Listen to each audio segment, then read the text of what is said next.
Hello. Before I get started, the whole point of this is about, how well of a listener we are and how we don't get distracted. So I apologize that there's just nowhere in my apartment that doesn't have random stuff. I have been searching, but my apartment looks like a toy store. That's what happens when you do way too many extra activities. Getting into the questionnaire, I think I might have slightly misunderstood it, just slightly. I thought we were taking into accountability not just our listening skills, but also our skills in just giving speeches in general. Um, with that said, my lowest scores really were only situations with let's see here. I think, let's see, pay attention. Do, do, do, do, do.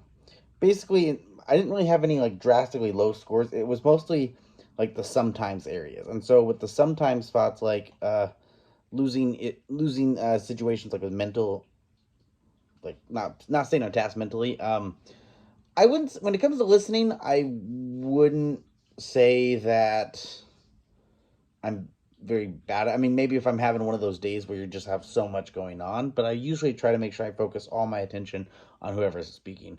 I thought on my process, it's that sometimes when I'm giving a speech, especially something that's informative, um, I need to make sure that I stay on task because I might have a lot of ideas in my head and how to portray them and how to speak them, make sure they come out correctly. So I tend to worry that I go off task or go on tangents. I do a podcast, and so my podcast definitely has me going off on tangents all the time. The other situation was physical things. When a speaker is talking, for the most part, I don't tend to get distracted by anything physical. Not really. I might find it interesting, but I don't usually get distracted. However, as you've seen in any other videos I've done, physical distractions will definitely come into play in situations when I'm trying to talk, especially if I'm doing it in my house and have two 8-month-old kittens who decide that they want to attack my feet when I am trying to give uh, a speech. And that is what's happening at the moment.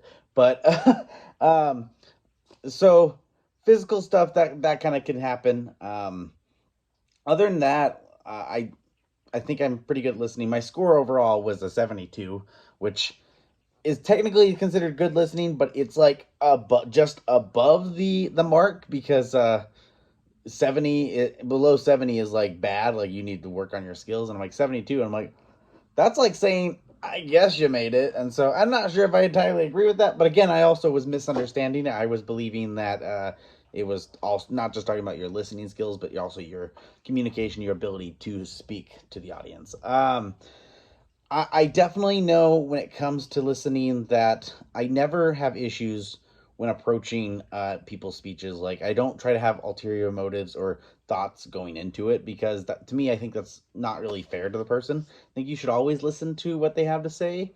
Um, it's just impolite. It's rude to write them off. I can't deny we're human. That if there is a part of their speech that is either actively against my beliefs or actively for my beliefs, that is probably going to be an area that I will probably hyper focus a little too much, and that's probably my ADHD talking. But I usually make sure I hear the entire conversation. I try to make sure that everything is processed and understood and heard. It's just definitely, as humans, with emotions, if there's something that's very dear or strongly we're strongly passionate to, we're going to be that way.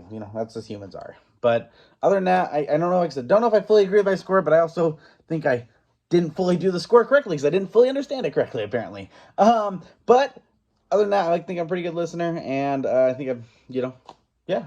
I guess that's my thing. Thank you.